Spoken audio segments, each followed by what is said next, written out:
everyone, this is JJ Outlaw. Hi, this is T Outlaw. And we are back with another episode of the Gourmet Goober podcast.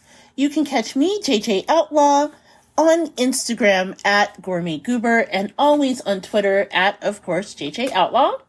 And every week I co-host a podcast with my BFF, my husband, my main dude. Main dude, that dude. That dude. Every dude. Dark Desperado. Hell yeah. Please, people, start wearing your mask. And why Please is that? take care of yourself.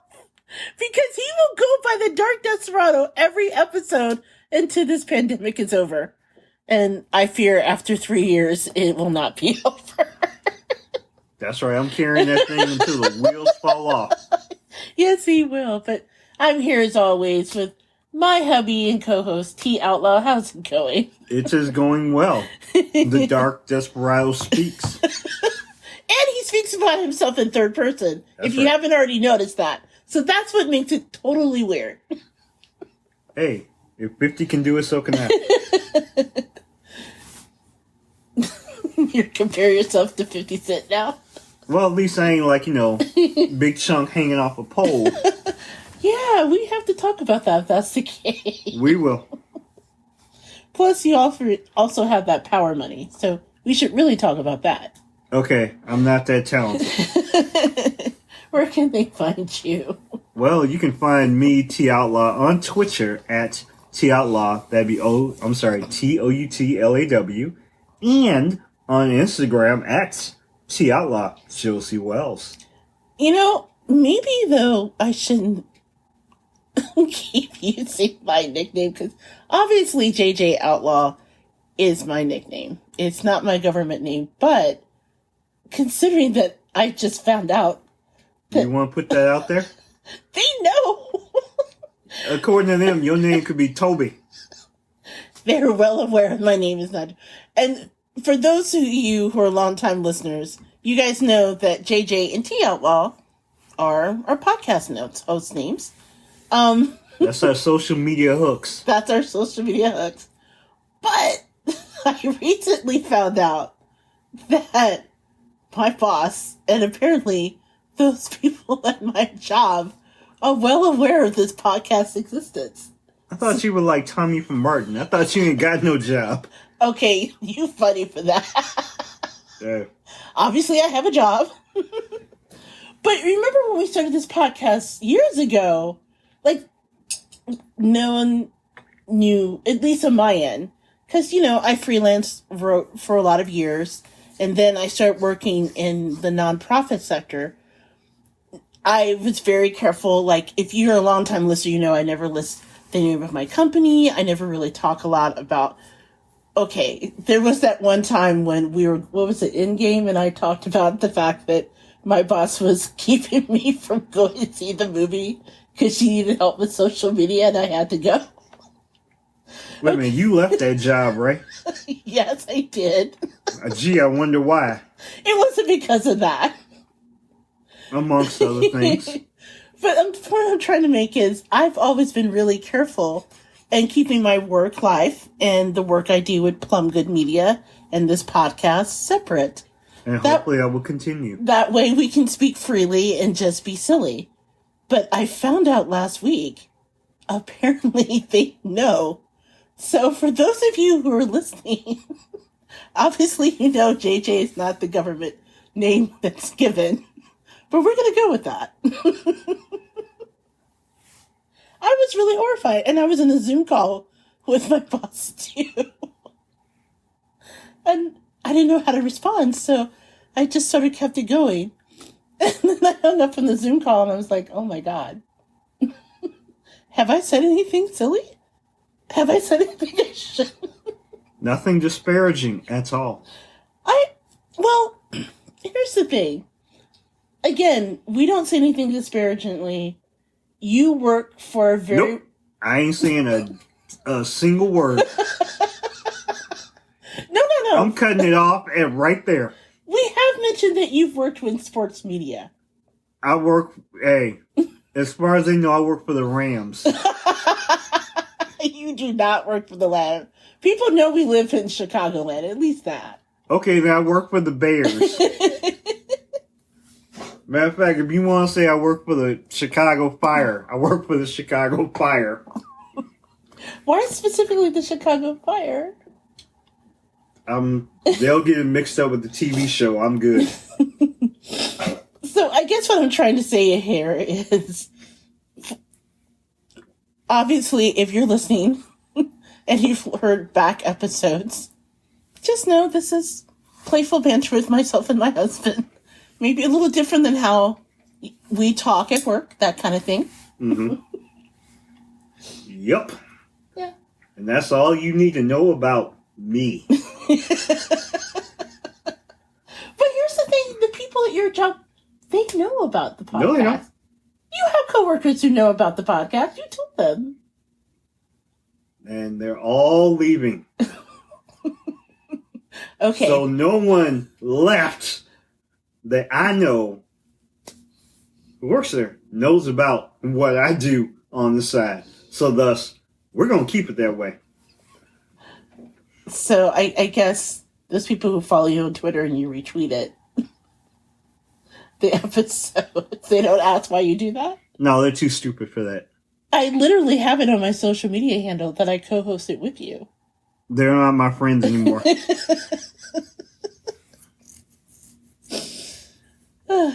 That's just weird. I'm sorry. I've worked really hard to separate the work that we do, because then it'll lead to questions like when we talk about the cookout and things like that. I mean, what if it comes up in a meeting or something? I work with scientists and people like that. Yes, you work with very intelligent people. Play dumb. So I'm just going to have to pretend like, oh, I don't... What podcast? Yeah. I tried to play it off. I really did. But I was just so surprised. I didn't know what to say. Yeah, you work with all the good eggheads and us. No, I work for an incredible organization. They do incredible work. Yeah, that's great. That's all you need to say. And that's all I have to say. Yeah, don't incriminate yourself. And if you listen to past episodes... Well, you know what? Past episodes, I've even talked about leaving my old job for this one. I mean, I have been very open about my life. I've just kept it separate. Please don't go looking for me on LinkedIn. That's all I have to say. Just leading those breadcrumbs right now, aren't you? Okay, I should stop. Yeah. I encourage that from the start. So with that in mind, although, okay, before we go any further. You are shooting yourself in the foot right now, aren't you? No, I was just wondering. Okay. Because, okay, there are some podcasters that are out there that, like, put their whole name. Well, you know what? They don't have, like, a second job, though. Podcasting is, like, their main source of income. We're not there yet that we could do that. But with good patronage, we are willing to step up. Because I was just thinking about all the podcasters, or all the podcasts, rather, that I listen to. Be it The Read, the Black Guy Who Tips podcast, Tea with Queen and Jay. Like, a lot of those are podcasts that are helmed by POC populations, Black and Indigenous people, and other people of color. Okay. And I was just thinking, none of us use our, like, government name. For good reason. Yeah, and I was just... Yeah, that is kind of the standard, isn't it? Yes. For good reason. You want me to shut up now, don't you? I'm just saying. All of them are listening like, you're going to out all of us, right? That's right. Yes. As I learned very early, real gangsters move in silence and violence. Okay, with that in mind, then we're just gonna move on. Mm-hmm. I just, please forgive me. For longtime listeners, you guys may be surprised, and for new listeners, obviously, you're probably wondering why this is a big deal. But I've just gone through extraordinary lengths over the past. We're approaching 4 years of the podcast now. To my knowledge, yes. And over those 4 years, I've gone through extraordinary lengths to keep the gourmet goober and the work we do, because we're looking to expand, and, you know, with side projects and things like that, we've always worked to keep that separate. So the idea that someone just volunteered, oh yeah, you can put that on your food podcast. That just sort of killed it. So moving on. This is the part of the podcast, other than apparently discussing my personal drama at work, where we go over how our week went. Yes, it is. So outside of the realization that my secret identity is out, I kind of feel like Peter Parker when everyone found out he's Spider-Man. Uh-huh. I get it now. Thank you. So how else was my week? I guess I might as well just go. We normally start with your week first, but we'll just start with mine since I've already divulged that. Okay, let's do so. Well, because my week was so much more traumatizing than yours, and not because of this, because the other thing that happened where I slipped on some ice and over the weekend while walking a dog and wound up cracking my tooth. Yeah, that was very painful for you. Yeah. And then I had to have my tooth pulled out by the Marquis de Sade. The Marquis de Sade. I did this. Yes. And the crazy thing is, you had an extraction, and I had multiple extractions. And I asked you, like, how is our dentist? Is he good? Is he okay with that? Oh, he's fine. Yeah, the whole thing took like 10 minutes. No, not me. There were like 3 people standing over me. They had to numb me 4 times because I kept feeling it. Wait a minute, didn't you at one point say you just started swinging on folks? One time he gave a good tug, and I swear, fight or flight kicked in, and I swung at him. And then at one point, when he went for some additional tools, I'm like, wait, obviously the tooth is in there. Can it just be there? Can't they all just be friends? Can we just be friends? I'm messing that up. Why can't we be friends? Yes. Why can't we be friends? I was in so much pain. And I'm giggling more than usual because I'm actually on painkillers. So if I sound a little silly today, that's what's going on. Yeah, that's the answer we're going to give today. That's our answer, and we're sticking to it. But seriously, oh my God. There were like at one point 3 of them over me. And I was like, what's going on? It only took 10 minutes for you. And the guy's like, oh, well, it just doesn't want to come out. It's in there. And I'm just thinking, God intended it just to be there. Maybe that's a sign. Can't you just, cap the nub that's left? Obviously, that would be awful and unattractive. But at this point, it would be better than having 3 of you yank something out of my skull. Yes. Yeah. That did not go well. No, it did not. You definitely were not in good shape. You were quite mad. But let the record show that when after the first time I came back, I said to you, first of all, he's not a quitter. He's definitely a yanker. He definitely likes to, he's definitely into the extractions. I mean, it was almost like the dentist in a Little Shop of Horrors. Oh my God. Seriously, after the 5th tug, that's what went through my mind. Literally the dentist scene from Little Shop of Horrors. Where, I don't know if you guys have seen, the remake from Frank Oz, but there's this hilarious scene where Steve Martin is singing about taking on a dentist job because he's secretly a sadist and he loves his job. Yeah. Yeah, I was thinking that. I was like, oh my God, are you his understudy? What the hell? He definitely put in work. We'll say that, one. But let me also let the record show. And when I came back, yes, I had multiple extractions that day because, but yeah, I'm not going to lie, mine were just ready to go. Mine were ready to, they were ready to jump out. We ain't even going to lie. They were like, we know what's coming. Come on, yank, let's go.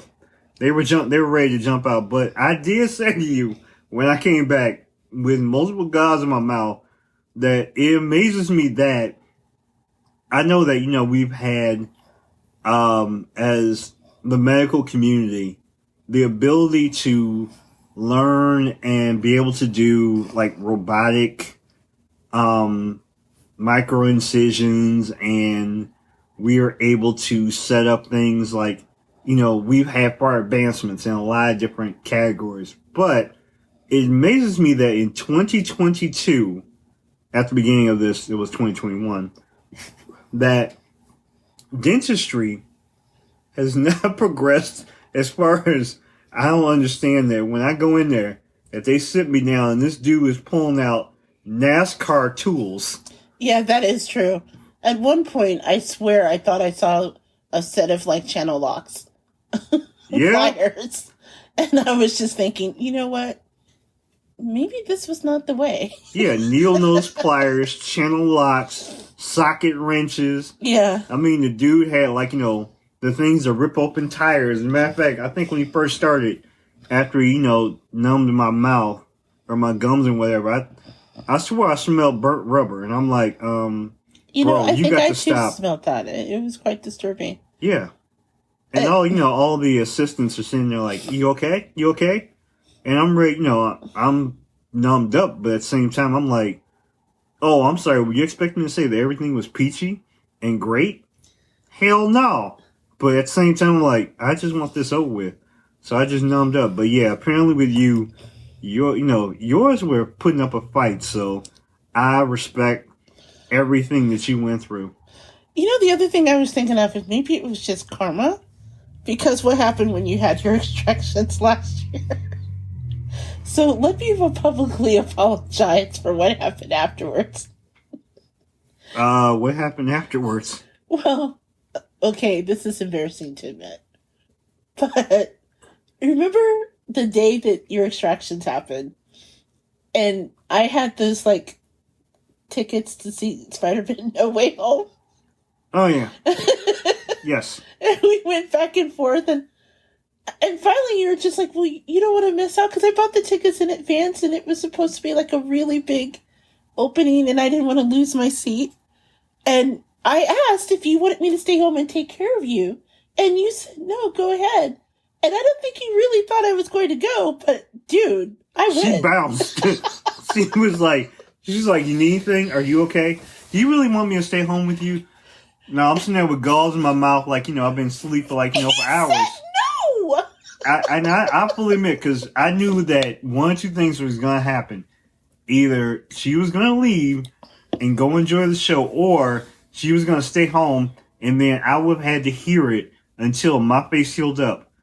And the more the pain of hearing you complain about not seeing Spider-Man that day was worth me just sitting home quietly in a room and just healing up, as opposed to her sitting there being mad at me. So I was like, yeah. So I said to her, go ahead. It wasn't like I just bounced and left you. Didn't. Okay. I made you soup. I got your medication for pain. That's true. I took care of you.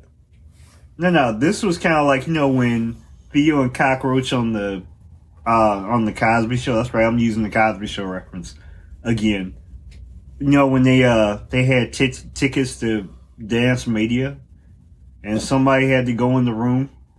Jennifer asked me twice, and I was like, "Nah, baby, I'm alright. Go see the movie." And I left. And I wanted her to say, like, on the third time, I was thinking to myself, maybe she'll stay home. But now I was like, "Nah, baby, go home." Next thing I know, boom! I heard the car, door close. She pulled out of that, She pulled out the driveway and she was gone. It was just me and the dog just sitting here looking at each other like, damn, she bounced. And I have no regrets because that was the bomb.com movie. Okay. That was so good. And then I thought, I can take you to go see it if you missed out. And you're like, no, I don't want to see it. No, I'm straight. But yes, you survived. That's all that matters. So yes, and to Big Daddy's credit, he did not abandon me like I abandoned him when he went to the dentist. Thank you for that. Because in hindsight, going through that kind of pain and still going back and working a little bit, and then I was in pain today and was working, I kind of have whole new respect for what you were going for. No, I fully admit So when I I came apologize. home. No, I feel bad because you actually went back and allegedly like put in some work. I came back here, I laid my ass down, and I was like face down, ass up. I was gone for a couple hours. I was like, what? I woke up, I was like mush mouth. I wasn't going nowhere. And like I said, it only took me like 15 minutes for them to yank stuff out of my face. Nope. I'm honestly surprised I held the Zoom meeting that I did today. Yeah, but you were able to talk. Well, let's just say it took a lot of ibuprofen. She was on the good. I was on the good drugs trip today. Mm-hmm. So, again, for those who are listening, because now you know my government name and what I do. Hey, not everybody knows your government name. For those who do at work, I apologize in advance. I was highly medicated. Do they know your middle name? No. Think you're safe. Actually, if HR listens, they know. HR ain't listening. That's the way we're going to leave it. So, yeah, that was my week. Oh, and let's see. Anything else other than the horror of meeting our dentist? For you, no. Okay. How was your week? I know your week was infinitely better. My week was infinitely better. I don't know. I'm not telling, my government job. I'm sure the people who know need to know.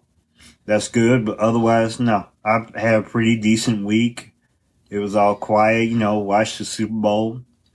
Was cheering for either team to win.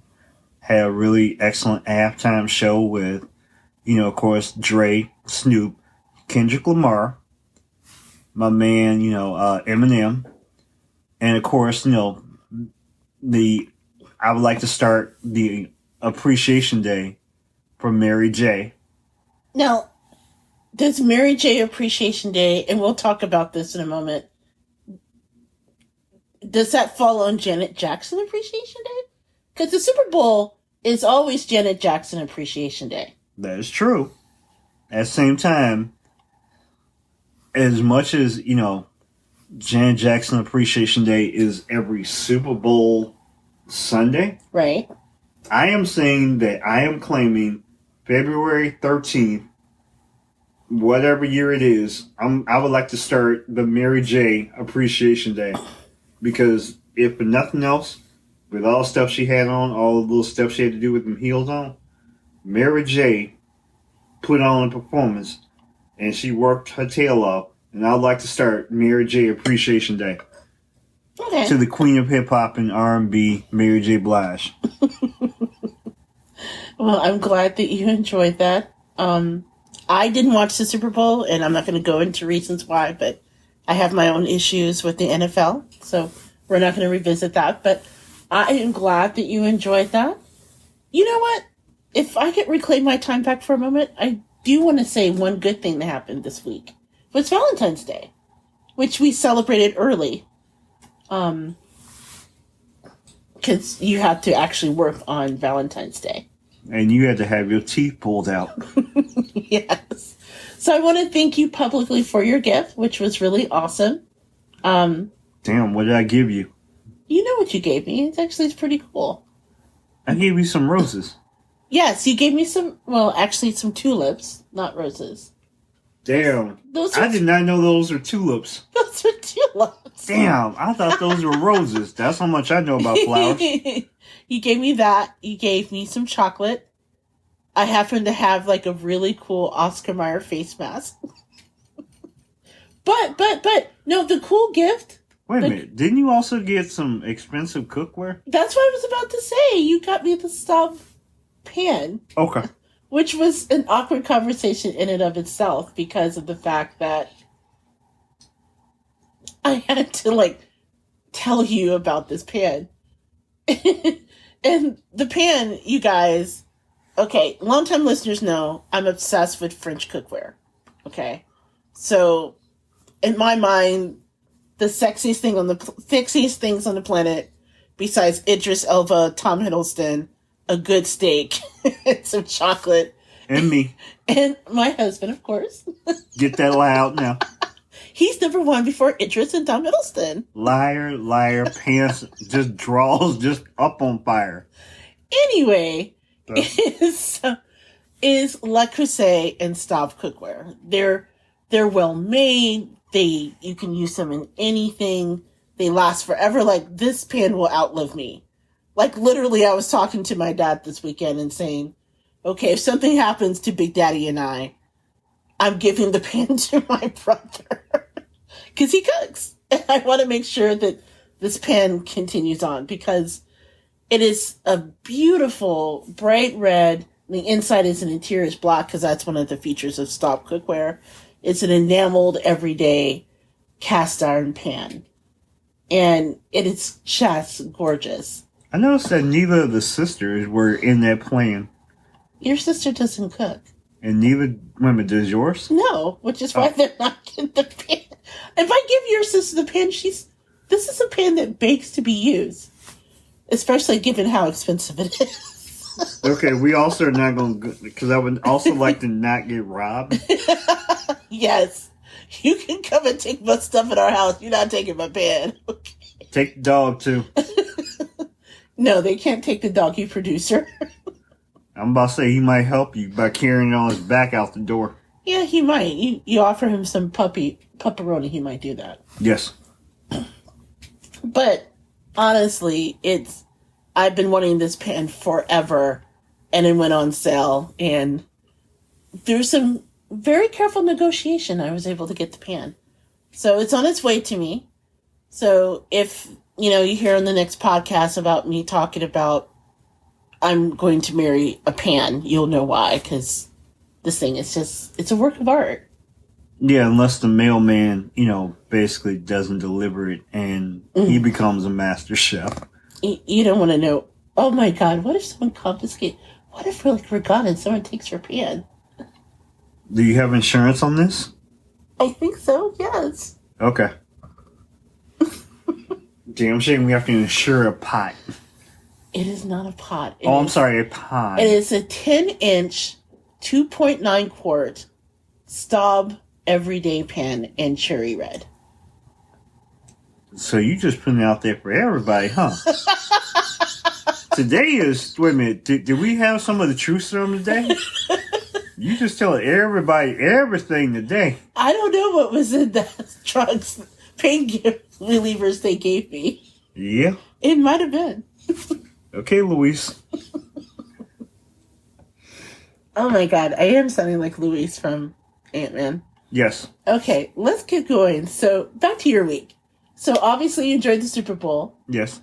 You enjoyed my gift as well, right? The burritos that you can throw at people? Yes. Even though I learned that I do need to take it out of the package, so it comes as a game. Yes, please don't throw the burritos in the packet. That might be problematic. Yeah, I might throw the box at people, but the bigger thing is, yes, I also have to learn, I can't throw it at the person who gave me the gift. I can't throw it at the pets, especially the doggy producer, because the doggy producer will most likely eat it. And I can't, since I'm working remotely, I can't exactly throw it at the intended targets. Well, actually, one target doesn't live far, so technically you could stand in her lawn and just chuck it across the highway. Trust me. Don't think I wouldn't think about it. If I was like Black Dynamite, I would throw that bad boy from the moon. But yes, she did give me a nice game. Among other things. Among other things. Oh, wait a minute. Most importantly, she also got me my favorite thing in the world, which is sugar-free Chico stick nuggets. Yes. In a bag. I'm a good wife. Yes, you are. Because you know how much I love those sugar-free Chico sticks nuggets in a bag. Those were hard to come by. I had to really hunt them down. And they were very much appreciated. The sugar-free Chico sticks in a bag. Why do you keep saying it like that? Are you trying to get Chico Sticks as a sponsor? If they're willing to hook me up. That. I'm just saying, if Chico Sticks is listening, hook a brother up, because I'm repping you. Sugar free though, because I got to protect my figure and other things. Yes, of course. Yes. Also, am I allowed, since we had Mary J. Appreciation Day, do I get to also say we also had Janet Jackson Appreciation Day on Super Bowl Sunday? But we mentioned that earlier, but yes, we can talk about that. That's right. So I also got the chance to watch the Janet Jackson special on Lifetime. Yes. And, oh yeah. Now, we actually watched it last week. Did you rewatch it again? Because I know your sister watched it. And remember, we were going to talk about it again. Yes. This week, once we got our thoughts. I took some minor notes. Yes. So you rewatched it and you had an opportunity for continuity's sake. And you took some notes. Yeah. Okay. Granted, those notes are in my head, so I probably have forgotten them by now because I had to wait, to get to this point because we were, somebody was telling all their government secrets. I'm sorry. Blame it on... These are some good drugs, y'all. Uh-huh. She had the super strength. Yes. Nakatomi strength. But yes, nonetheless, Janet Jackson, very quickly. Two things you just got to know from the start. If you are, 35 years old or older, you know who Janet Jackson is because, she's in the Rock and Roll Hall of Fame now. Woohoo! That's right.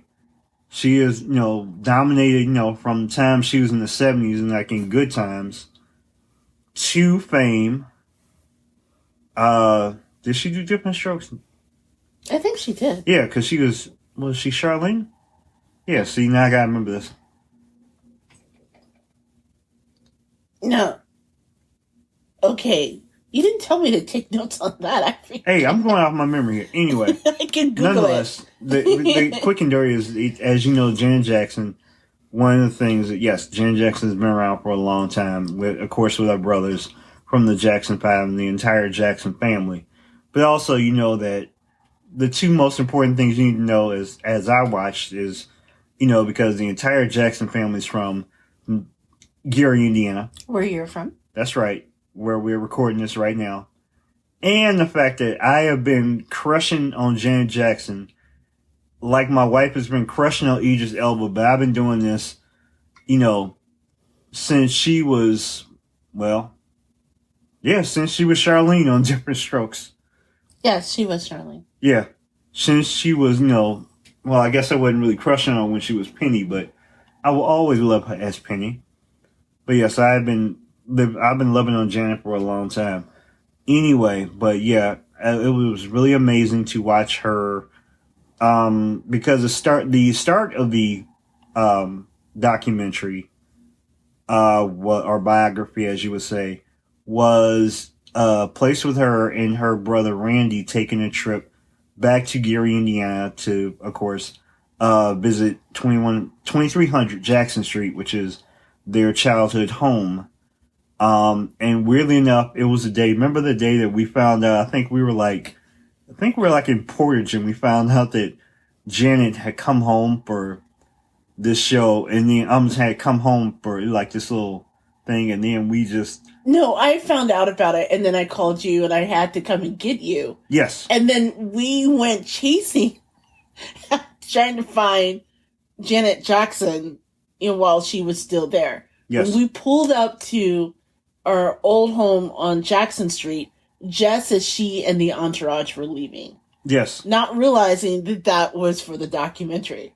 So we were joking as we were watching. It's like, if you strain really hard, you'll see our car. You'll see a fat black man running. That's my husband. Yes. I'm the fat black man running after the SUVs. I'm the stunned one sitting in the car like, my husband really just got out this car running after her. I tried my best. I think I tried, if you see somebody literally hanging on to the back of one of the SUVs, that was probably me. It was funny to see that in the beginning of the documentary, hey, We were there. Yeah. We were literally right behind, like, we missed her by a solid 5 minutes. But yeah, so most importantly, yes, I won't bore you with it. Definitely, check it out. Watching, because it told a lot of things I knew about Janet, but also, it also involved, a couple other things that, of course, she kind of kept private for a little while. Not a whole lot of stuff, but, from her time growing up, like her relationships with not only her father and her brothers, and it spoke about, her love life. With her secret marriage to James Barge, to Renee Elizondo. Never spoke about, her most recent husband at all. But, I'm sure that was for a reason. We all know. It also kind of breezed over. I mean, it spoke about, the infamous 2004 Super Bowl, but really kind of gave a pass to a certain part of the performance and the person involved in the performance. And I was told by, the gourmet goober that I could speak on it, but I had to watch my language.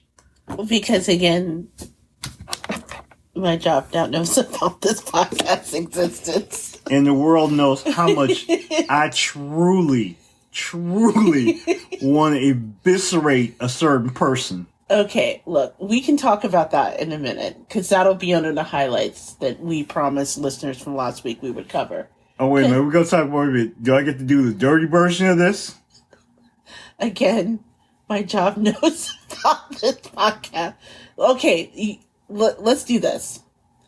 This is a listener warning that viewer discretion may be advised, as Big Daddy shares his disdain for a certain person that is discussed in the Janet Jackson documentary. And the views represented by the co-host does not represent the view of the individual who would like to remain employed. Yes. Proceed.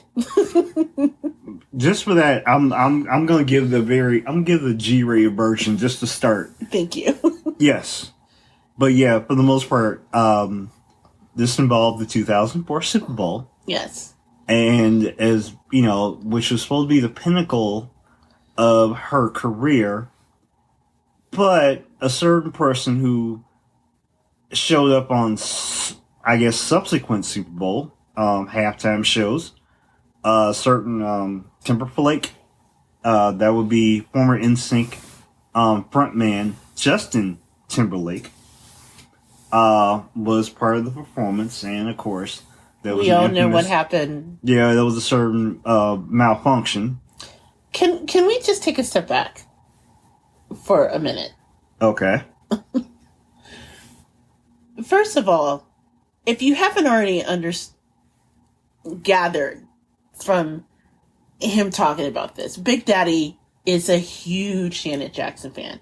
In fact, when we met years ago in college, the infamous, what was it, the Rolling Stone poster? The cover? With Janet Jackson's pose. Hands. I'm sorry, with Janet Jackson topless with hands over the top. Well, Ray Elizondo, her then husband's hands, holding her. Correct. In the breast area. That was on your wall. Yes. As, to be fair, it was the 90s. It was on most every guy's wall in the dorm I lived in. It wasn't just Pam Big Daddy. Anderson. Next to Pam Anderson, it was him. So, and there's a Pam Anderson movie coming out. So everything from college is back again. Yes. But you felt a certain way about the Jackson family, and you've always been protective, not only because they come from your hometown and what their success has meant, as I've learned to everybody in the Gary, Indiana area. They're very proud of their accomplishments and what they've been able to do. But you're a big fan of their music as well. So you're speaking about how that all went down out of a sense of pride and protectiveness of one of, our community, right?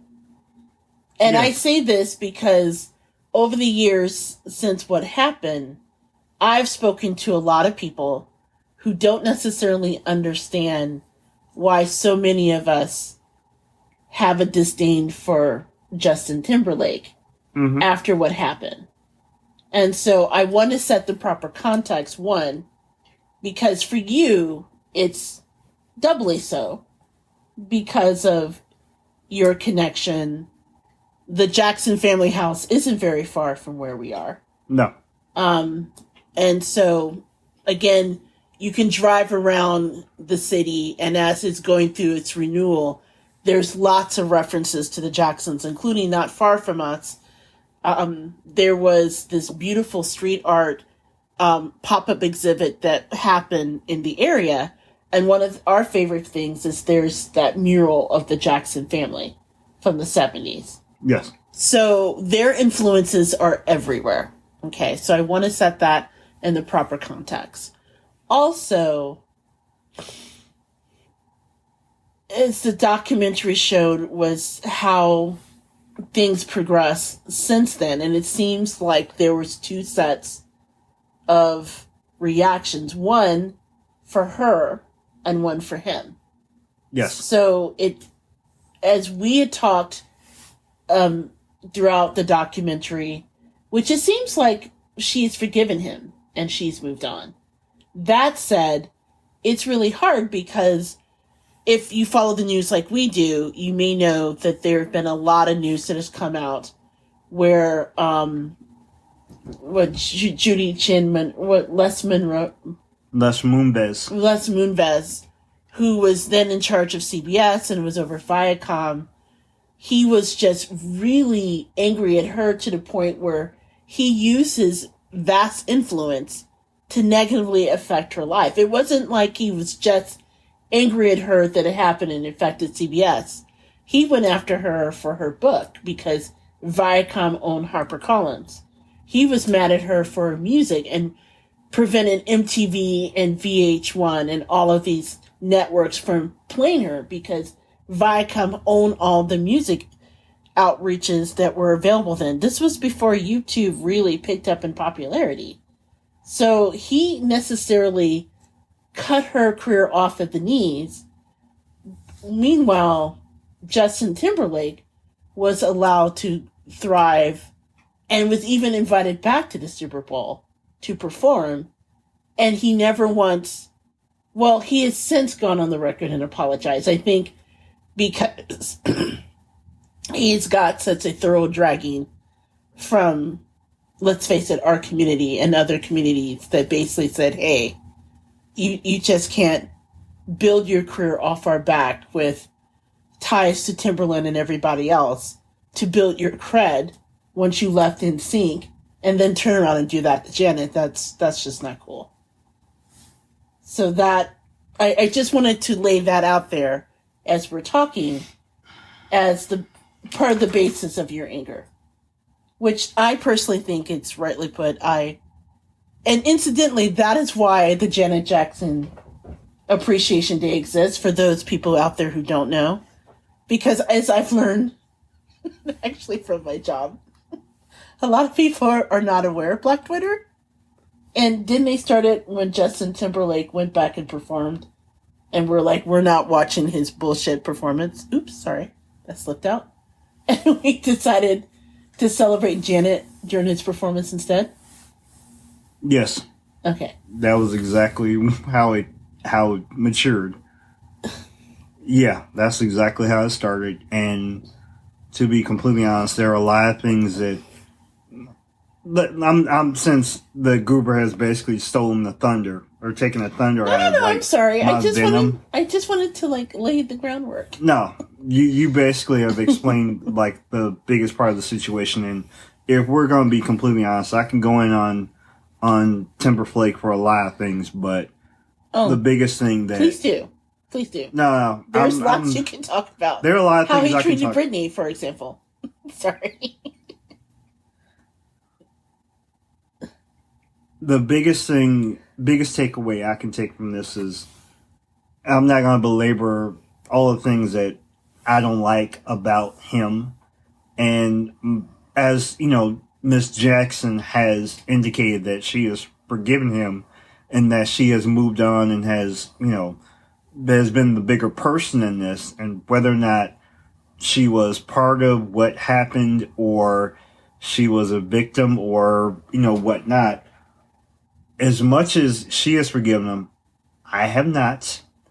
And until he truly does right by her and Britney Spears and some of his other former mates and former rivals, out in music, it would be beneficial for Timberlake to keep his mouth shut and just play a role and keep it quiet. But also about the Janet Jackson retrospective was, her relationship with not only Renee Elizondo, but also we had a discussion about Jermaine Dupri.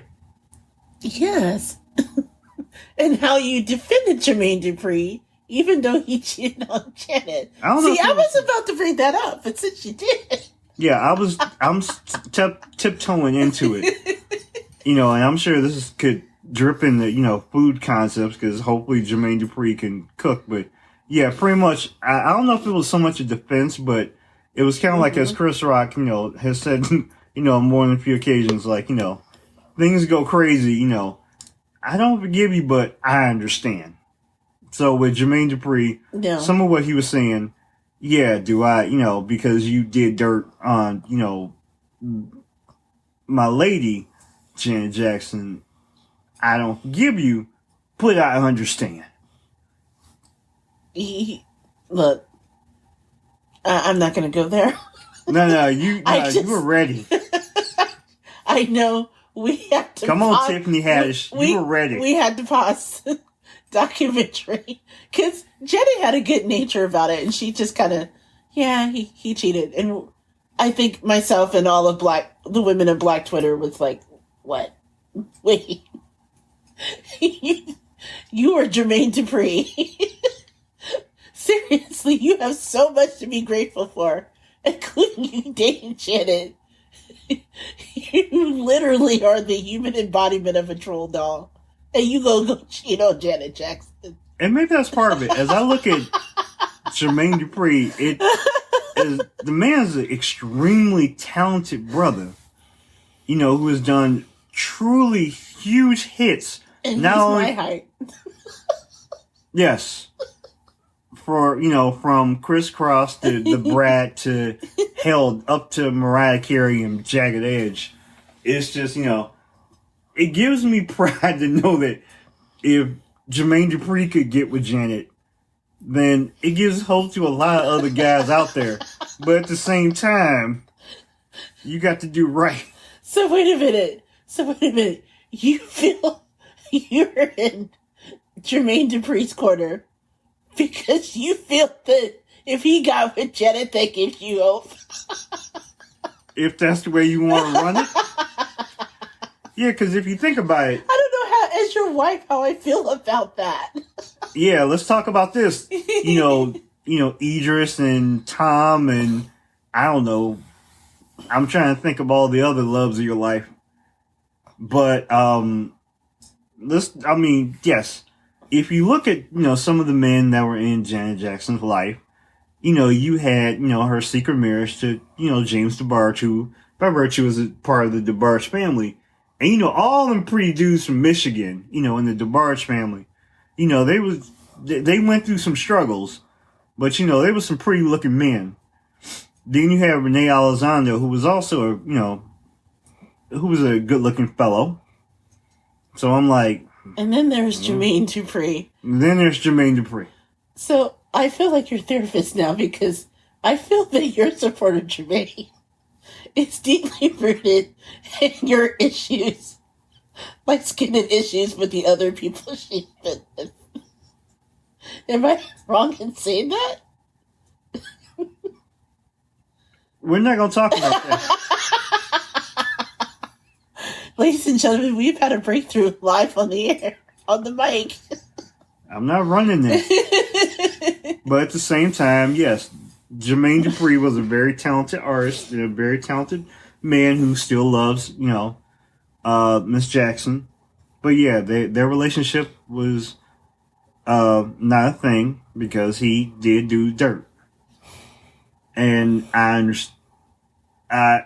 see that he did dirt. And do I forgive him? No, not really, but I understand. The funny thing is, he laughed and admitted it too, because they did interview Jermaine in the documentary. Yes. So, whatever it is, they've obviously got past it. Janet says he's a good guy, he just cheated. He's like, yeah, I cheated. And just the audacity of, really? You cheated? That sums everything up. Yeah. I'm good with that. But yeah, the Janet Jackson, if you are a fan of Janet Jackson, it's a wonderful documentary. It's a wonderful documentary. If you're a hater of Janet, just go on about your life. Just leave her alone.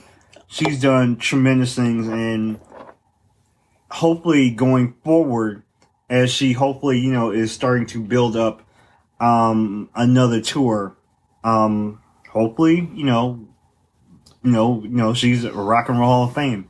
If you get a chance to see her tour, just as a side note, go. Because when did we go? It was right before the pandemic, right? It was a few years for the pandemic. I think it was back in 2018, maybe? It's either 2018 or 2019. It's when she resumed the tour after she had her son. Yes. And we went, and if you follow me on social media, you probably saw some really badly taking videos of me getting my whole ass life at the concert, but it was worth it. It was so good. She's an incredible performer. And it was a great documentary. Looking back on it now, it's a little disturbing because now I realize that my husband apparently thinks he has a chance with Janet. So we're going to have to talk about that off camera, or off mic rather. But other than that. No, I'm not saying that I have a chance with Janet because inevitably, something has to happen to you first. Not that in any way I'm planning that. If anything happens to me, people, we have this as evidence. Yeah. So you are safe. So if I run off with Tom Hiddleston, then you're free with Janet. If I run off with Loki. See? Just kidding. Uh-huh. Big Daddy is not a Loki fan. Not Loki, Tom Hiddleston, whatever show he's in or place. See, and I even got past, Idris, because Idris is, with the accent and, the tall brusque, he's a pretty decent fellow. You'd actually wave me off if I was with Idris. Okay, see you later. I'd do it. Yeah, because at least it's the concept of, when they talk about why guys sometimes, leave, their better halves. These are all as they say, what's the word? Hall pass, dreams. If you're gonna dog me for a hall pass, at least make it worth, the while. I'm like, okay, it's Idris Elba. We're not gonna go down this path because again, someone could be listening. So let's fight. Hey, I kept this as PG as possible. Yes, you did, and I'm very proud of you. Thank you. So now that we have, oh my gosh, and I'm not this, am I usually this giggly? It really is the drugs, I think. Mm-hmm. The ibuprofen. Yeah, you're really giving it up right now. Yes. So, we're going to take a moment I'm just going to take a moment to gather myself, work out the giggles, because, again, my dentist is the Marquis de Sade, and I'm getting over that.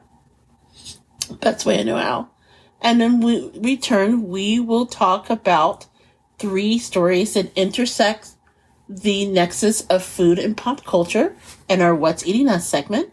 And as always, we will close out today's episode by going over the best thing we ate this week. So you're listening to the Gourmet Goober podcast, and we will be right back.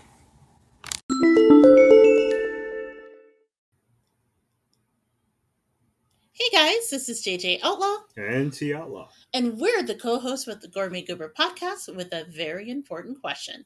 Are you a little gourmet or a lot wretched? Or maybe you consider yourself gumbo worthy. Hey, if the answer is yes to any of those questions, then you need to tell the world with your very own Goober swag. From mugs and aprons to t-shirts and sweatshirts, it's the perfect way to show your love for the Gourmet Goober podcast and, help us keep the lights on in the process. So if you are a little bit gourmet and a lot wretched, head on over to gooberswag.com, that's gooberswag.com, and get your very own Goober gear today. Tell them Big Daddy sent you. That's right. Tell them. Hey, I'm JJ Outlaw. And T Outlaw. And we are back with the second segment of the Gourmet Goober podcast. This is where we actually discuss the intersection of food and pop culture that we lovingly call What's Eating Us. And by the way, if there is a story that you'd like to hear on the Gourmet Goober pod... Gooby what? Try to say that 3 times fast. The Gourmet Goober podcast. Dirty GG. You can drop us a line at thegourmetgoober@gmail.com, or you can tweet us up anytime at JJ Outlaw, and be sure to use the hashtag Gooberland. So this week we have 3 stories that made us laugh, made us think, whet our appetite to learn more about it, and we decided to share it all with you. And the first story actually really caught my interest because it covers 2 things that I really love: clothing and cheese. And cheese. Why, yes. Okay. So this was something that was recently released by the Oregon-based brand Tillamook, or as my husband jokingly calls it all the time when we're shopping, what did you call it? Bougie cheese? Yes. Finger in the air. Pinky finger in the air. Cheese. He calls it that because Tillamook, being a really great brand, it's a little pricier than other brands, although to be honest, with inflation being what it is, cheese is just expensive all around. But yes, Tillamook, that brand that you may be familiar with last year during this time, where they released something they called the Mother Loaf. The Mother Loaf. Yes, the Mother Loaf, which was a 40-pound block of cheddar cheese. This like super government cheese? You wish. That would... Look, I'm not laughing at that. Government cheese made the best sandwiches. Okay. There's a reason why Wahlburgers put quote-unquote government cheese on their cheeseburgers, okay? No, they were trying to be ironic. No, that stuff is great. Now, we never were... I think I talked on the show how I had a friend who, growing up, supplied us with government cheese because their family, for some reason, didn't like cheese. They were very strange. That would probably be me. And me only. And seriously, best grilled cheese, best cheeseburgers of your life. Okay. That stuff melted like nobody's business. But anyway, Tillamook decided to step their cheese game up this year. So this year, they actually came out with a collection of cheesy swag that they created with another company called the Portland Garment Factory. And it's a collection of what they called bold, fashion-forward, limited run swag that is all about the cheese. That's right, folks. So for $35, you could get your own pair of what they call Tillamook party pants. Tillamook party pants.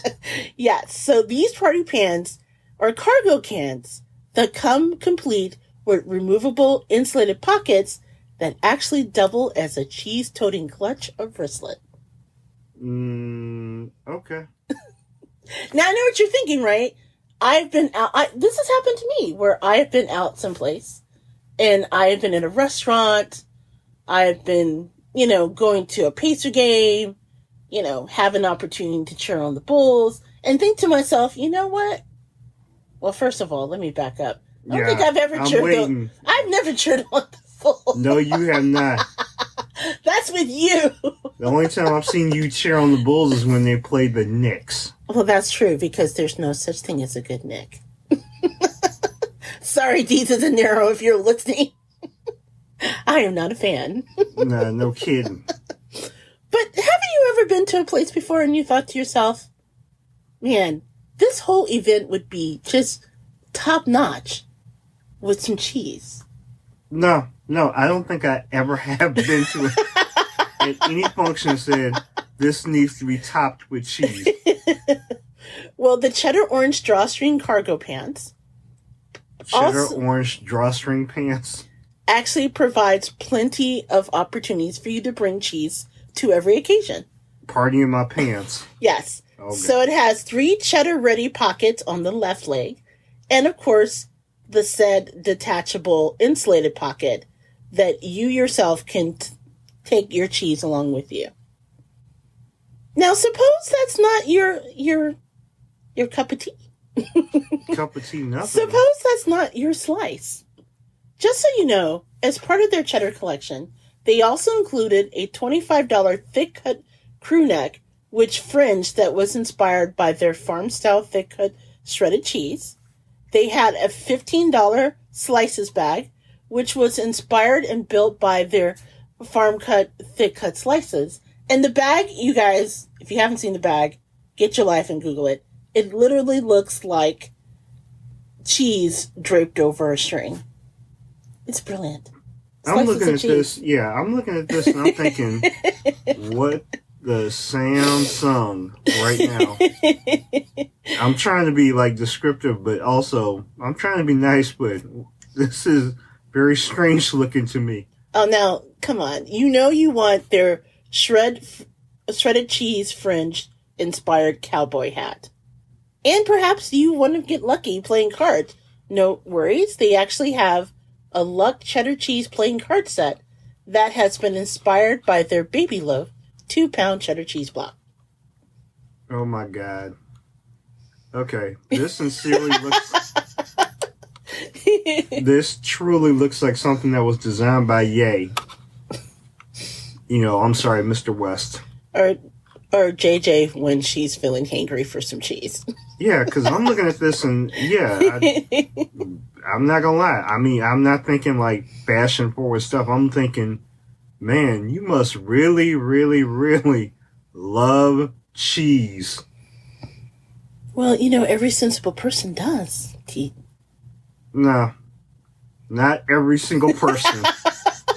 Just people who are obsessed. And I'm thinking, okay, this thing has insulated pockets to house cheese? Yes.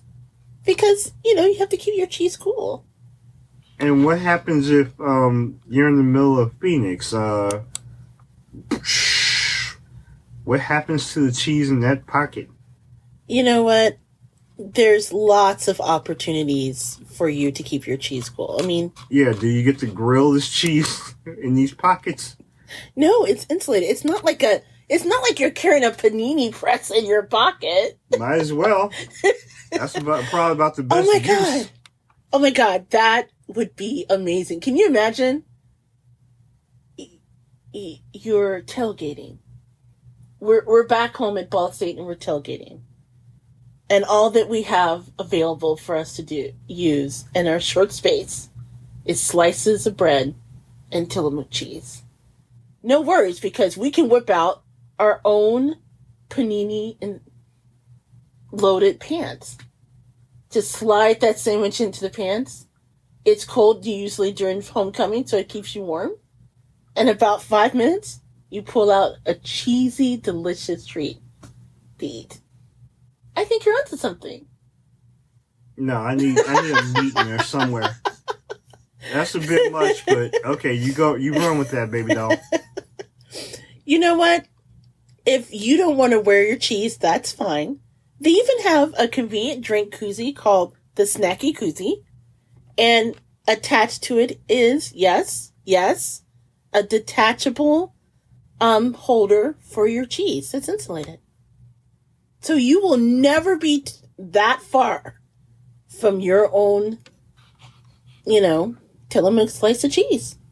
I'm thinking of the people who would, I don't know, somehow forget that, they're sea cheese, but somehow they would forget that they had cheese. Oh, you're just thinking it's going to be in their pocket and they're going to put it in the washing machine. Yeah. Nothing's better than That would be gross. good watched cheese. That sounds delicious. Yeah. Mm-hmm. So I'm taking that you're not going to hook his sister up. Hey, this could be your birthday present, but at the same time, this looks a little bit obsessive. Well, if you wanted to actually check out your own possible cheese-based clothing Nirvana, you can check out shoptillamook.com and check out their cheddar collection. Now, I can tell you that a lot of what we've described here is sold out, but it also appears that they've been adding to it all the time. So you can get varsity shirts that's inspired by their cheddar cheese, as well as playing cards. I get the feeling that all of this merchandise will most likely end up at a tailgate for the Packers games. You know, they did sell out with a quickness. Yeah, it's true.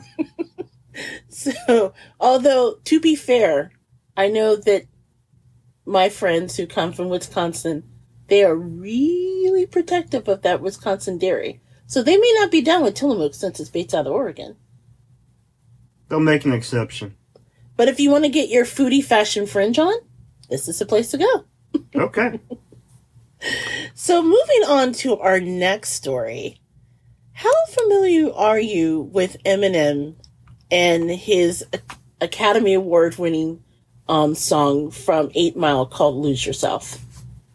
I'm sure the world has thrust that upon me like multiple times. You know, pretty much, once you get a Matt Lauer drop, that pretty much was guaranteeing you superstar status. Oh, yeah, that's right. Matt Lauer, when he used to be on the Today Show, I remember that. He used to say that he got hyped before going on the air by listening to Eminem's Lose Yourself. Okay, now that I think about it, the Matt Lauer drop may not have been the best idea, but anyway. Yeah.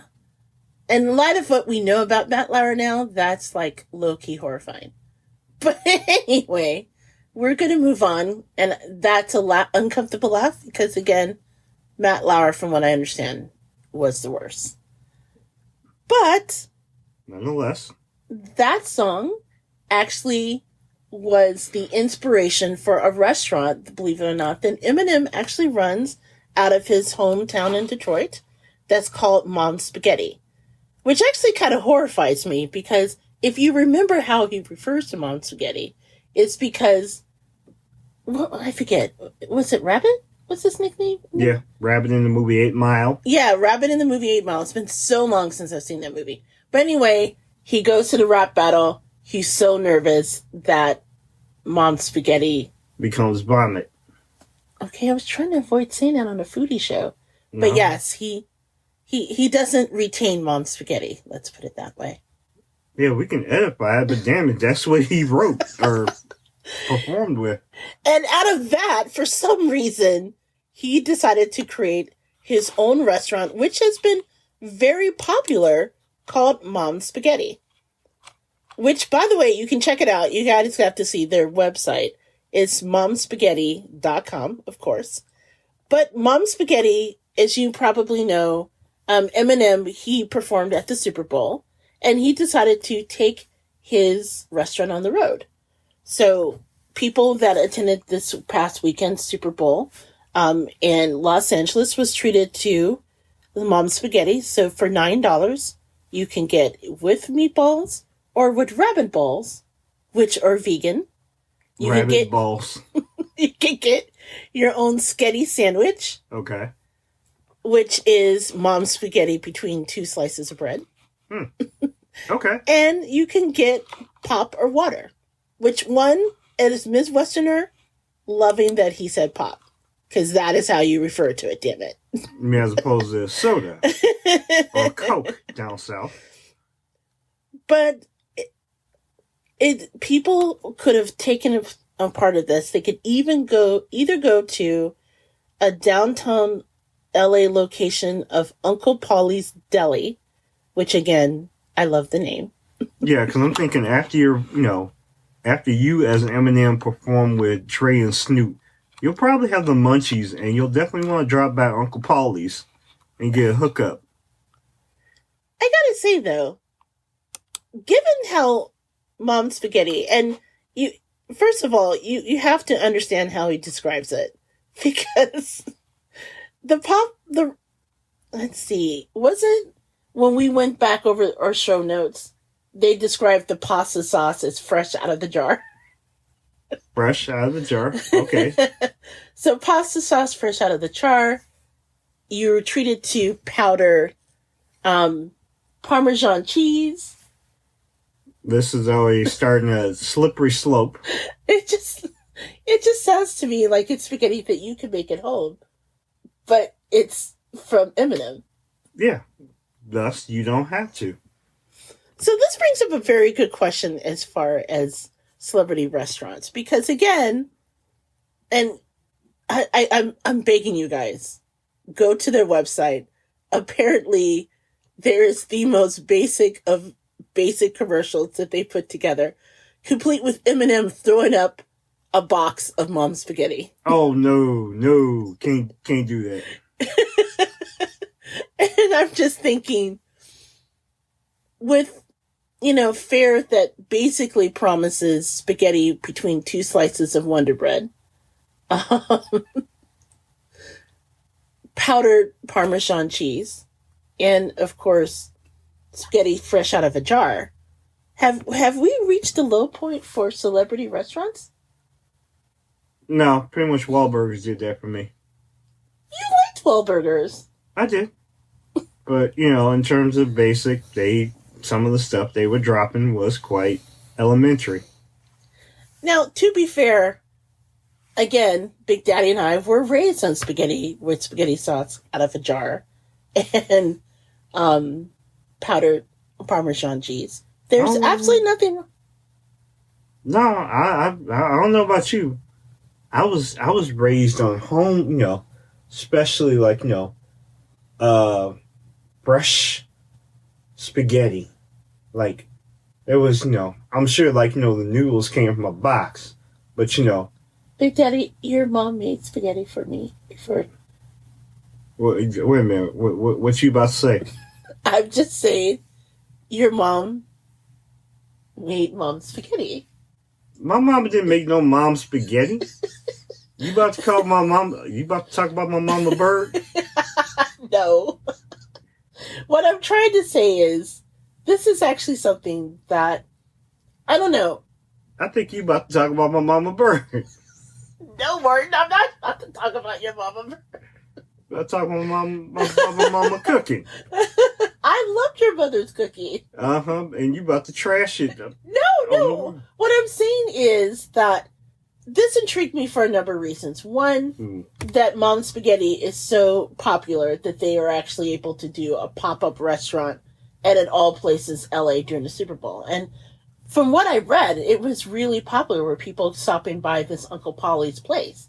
But on the other hand, when you think about the advent of celebrities opening their own restaurants, like Wahlburgers is an example of a restaurant where they're open up fare of stuff that they grew up with.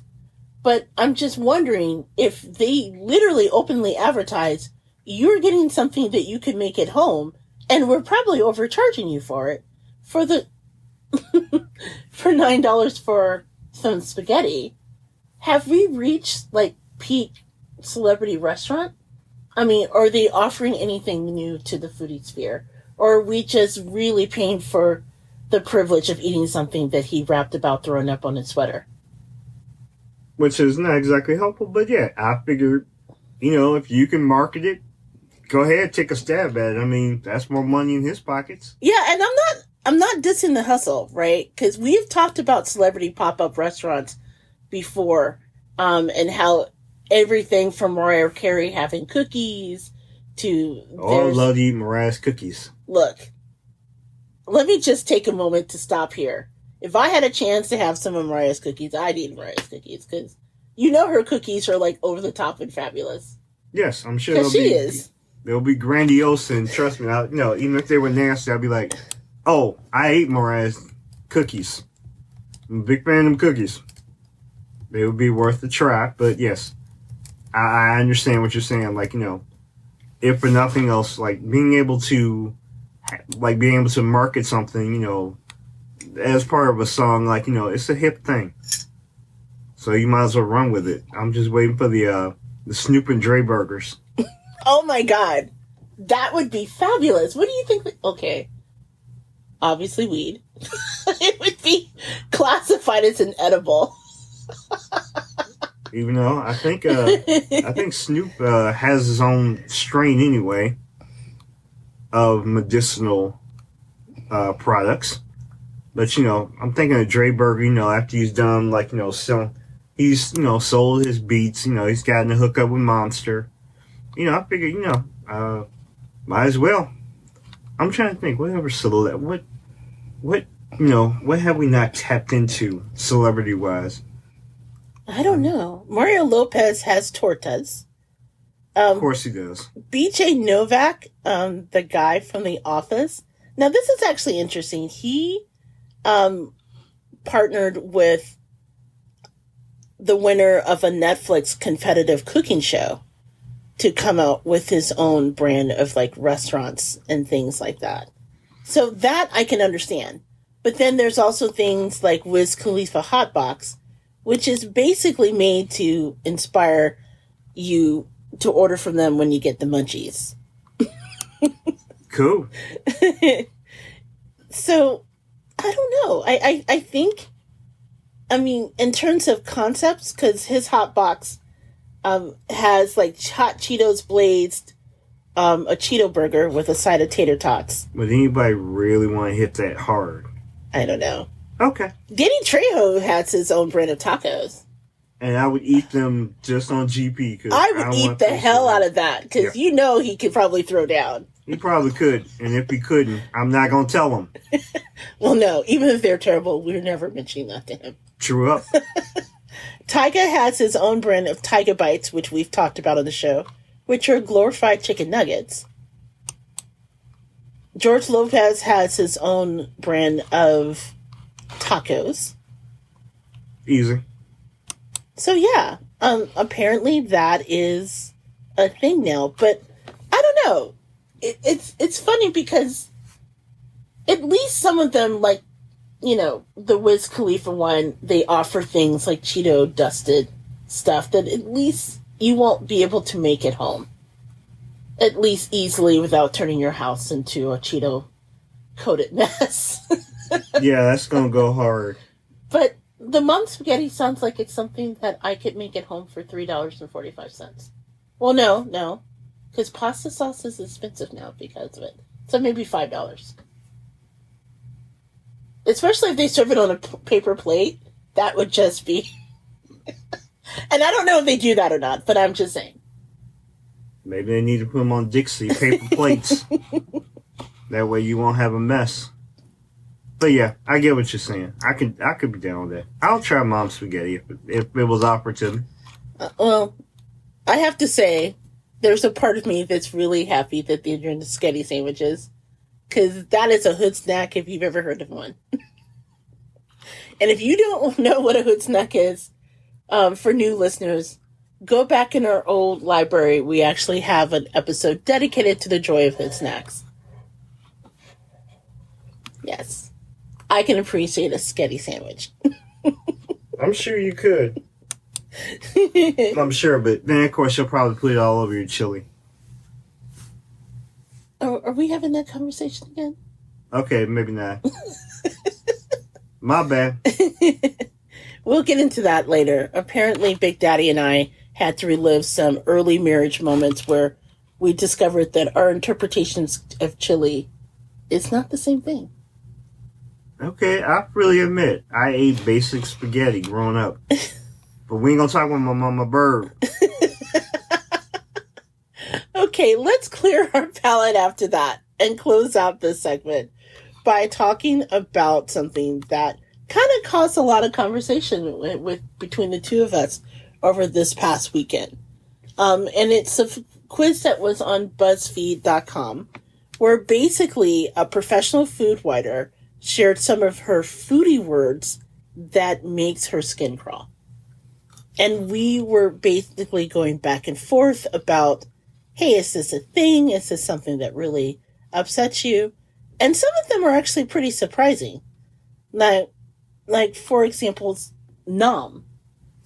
As is, I can't believe you've been to this restaurant. Their food is seriously nom. Is it nom or okay? Nom. Like nom nom nom nom nom.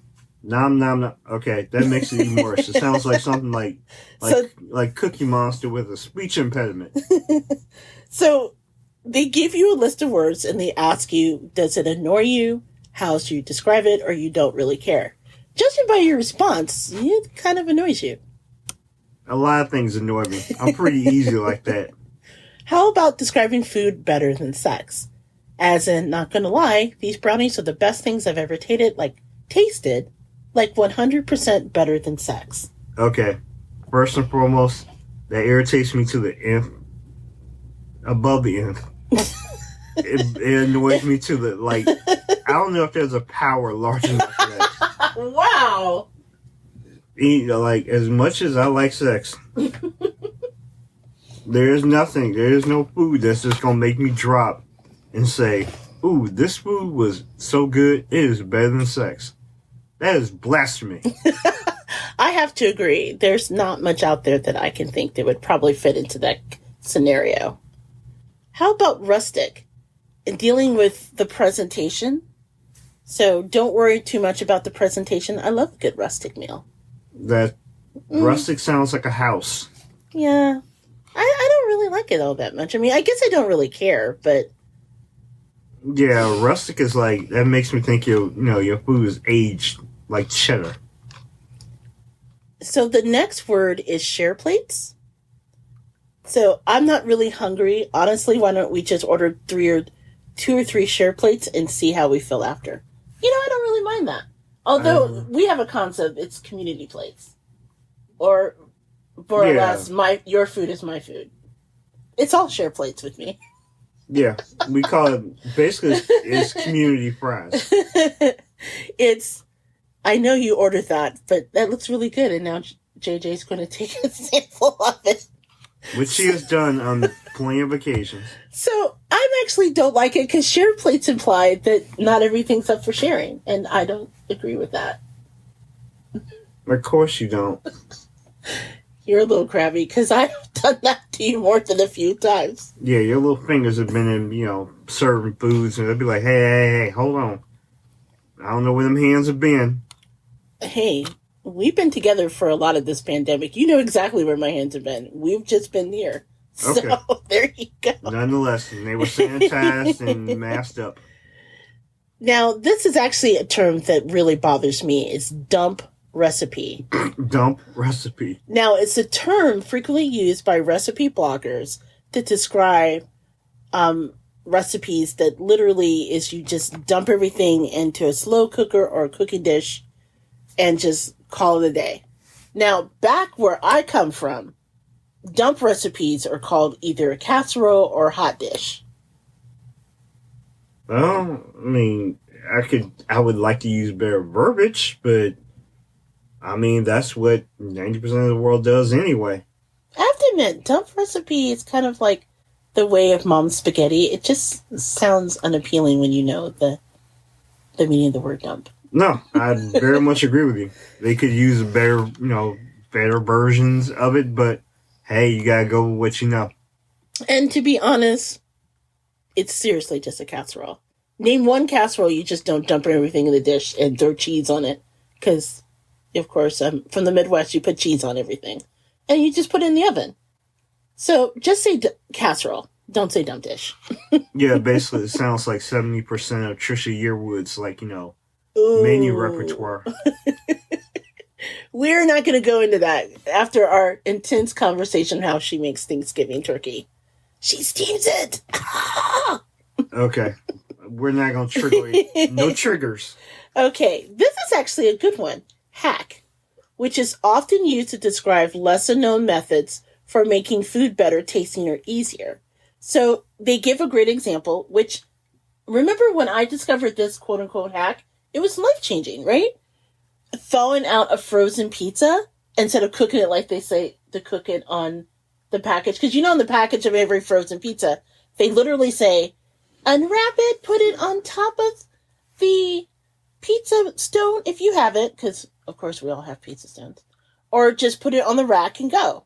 Yeah, Martha Stewart. That is a lie. The best way to make a frozen pizza is to thaw it out, then put it in the oven. So that way it guarantees a crispy crust. Okay, I did not think about that. So, how do you feel about the word hack? Sounds like something off a computer. But nonetheless, I guess I can't really say anything because if you really think about it really hard, 90% of the stuff that, is, taken from an original recipe is basically a hack or a hookup anyway.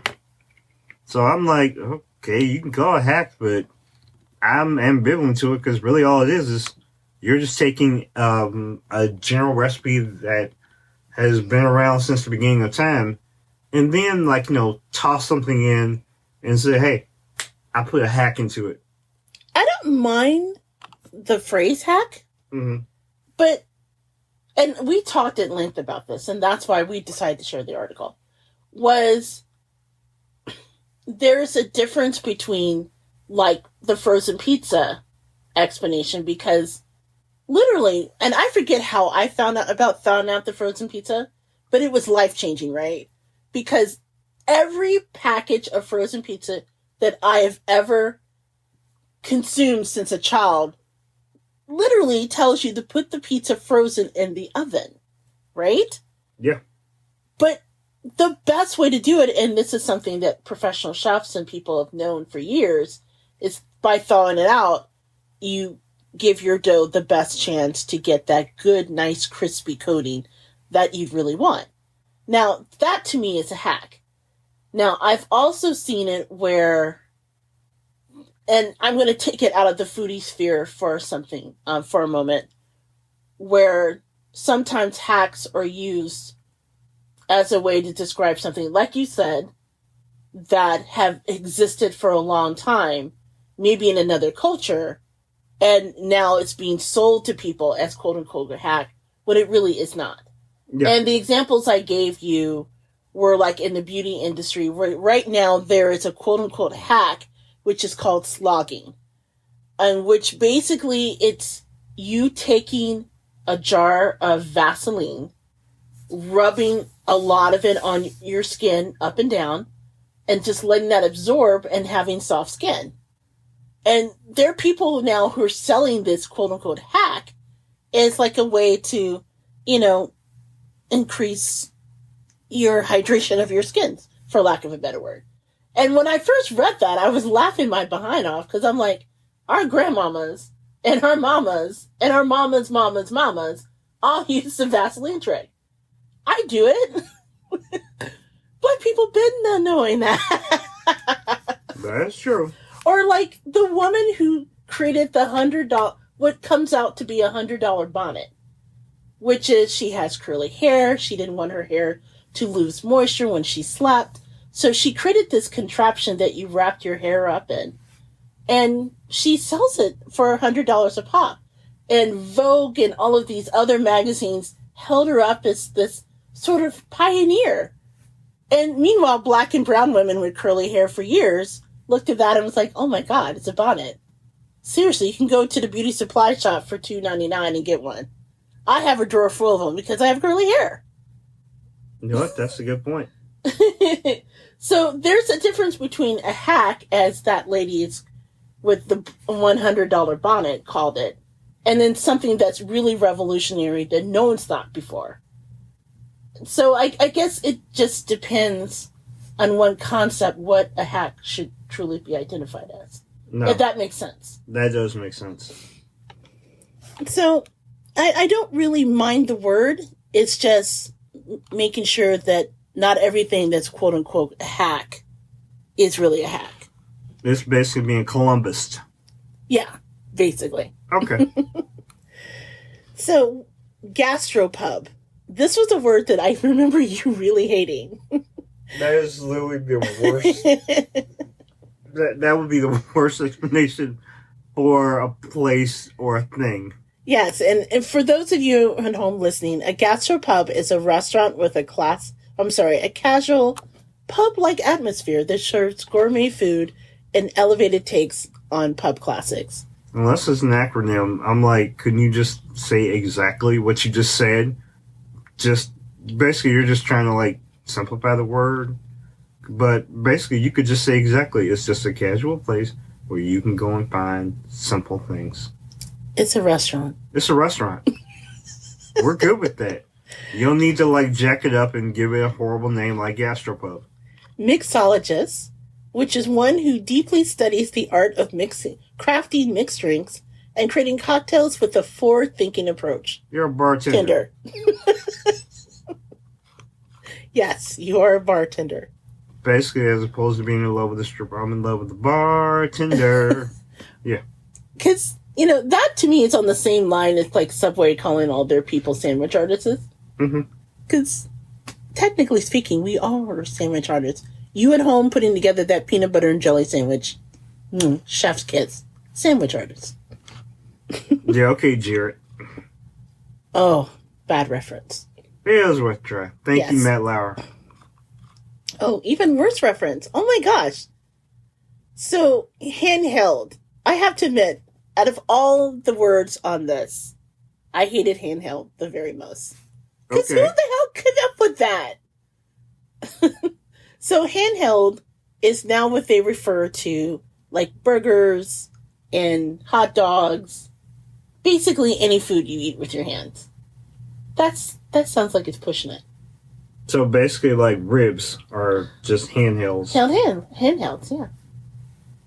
Wow. That's a little foo-foo-y. Okay. Good bougie thinking. Okay, I can see why you would be, that would toss you up pretty harshly.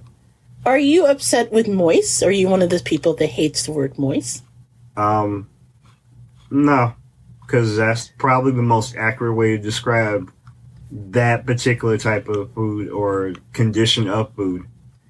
I just want to know, when did we all decide that moist was a bad word? Oh my God, anyone who grew up in the 70s in Duncan Hines, and literally it's on the box, moist chocolate cake. Yes. It sounds like something perfectly from the Morris Day collection. It's just moist. I like to, think of things being moist. But yeah, I know how you could try to, make it suggestive, but it's probably the best way to describe something. We need to reclaim moist, people. Moist is a good word. Yeah. Cake is moist. It's good for you. Moist. Say it with me. Moist. Yeah. I'm sure people are hanging up right now and turning it off because they can't stand the word. Yeah, we're going to say it as much times as we could pop out, but yeah, that's probably the best way to describe what you're going to go through. You're going to catch this moist and you're going to take it. Now, finally, actually, they do have, you can go and check out the quiz yourself. It's on BuzzFeed.com. But there is one word that I have to say that I agree with, and that is aioli. Aioli. Are you familiar with aioli?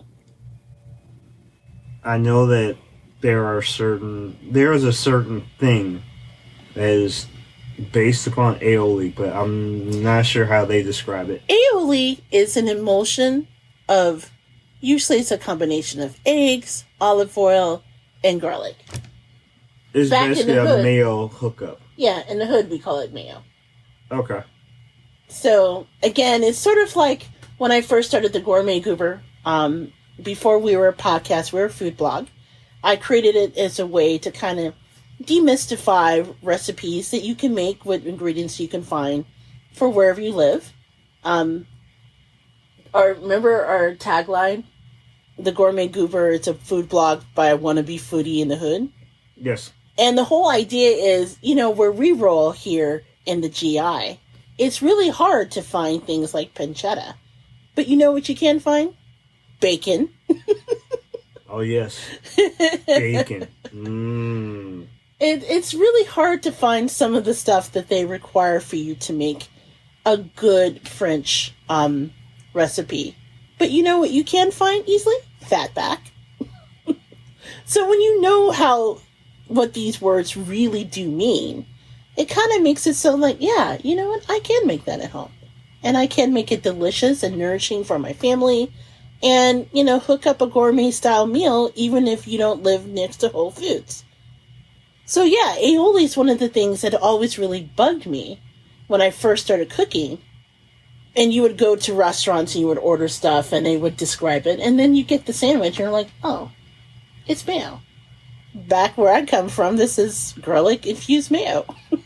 Yes, which mayo is probably, the simplest way of describing, certain people. You are just terrible today. Oh my God. No, I'm not saying who. Are you like crappy? I think people know that. But at the same time, yeah, you can give it a special name like aioli, but it's basically a special name. Oh, wait a minute. Am I allowed to use the word on the quiz that got me the most riled up? What was that? The word artesian.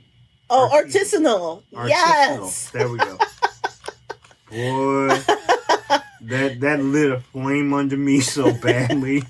Why do you dislike artisanal?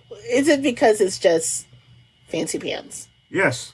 Now, technically, artisanal should refer to something that's run in small batches, something that's, creatively done.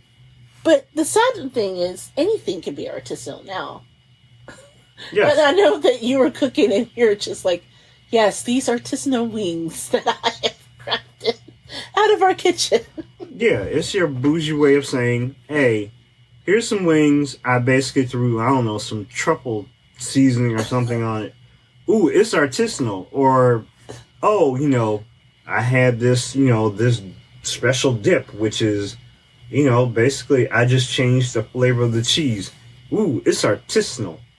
So you're thinking the word artisanal is a racket just to drive up the price? Yeah, basically if you change the seasoning, the bread, or the cheese, or something there within. If you make that one hack to it, and you take it one step beyond whatever the hell, it basically is the most basic. You can make a basic bologna sandwich, but if you change the bread on it, be like, ooh, it was an artisanal. And sometimes you don't have to change the bread. Remember that story that we did years ago, like when we first started the podcast, where people were Columbusing chopped cheese? Like someone went to like a Whole Food in New York, and what was it? Like, it was something ridiculous, like $12 for a chopped cheese sandwich that you could get at the bodega for like $3. And they called it artisanal. Yeah. Ooh, I made it artisanal. No, you didn't. Sometimes a chopped cheese is just a chopped cheese. And, hey, not to say that you don't mess up a chopped cheese now. You got to make sure you get it, like a good and fresh and made the right way. But at the same time, sometimes artisanal is just, I toss something in to make it special. And it usually is something simple, like you changed out the bread. Yeah, it's like the wannabe gifted and talented of foods. Well, I think artisanal, there's a time and place for it. Right? Okay. But I think it's overused, honestly. Way overused. Not everything is artisanal. True. And honestly, if you serve it in like a different restaurant, like there's another example, and I forget who it was. I want to say it was Neiman Marcus, because sometimes they offer food. But they had like collard greens, and I think they referred to it as artisanal. And I'm like, it's collard greens. Like, literally, is my mama's collard greens artisanal? It came out of the same bag, I assure you. We probably prepared it way different, but it's the same collard greens. There's nothing artisanal about it.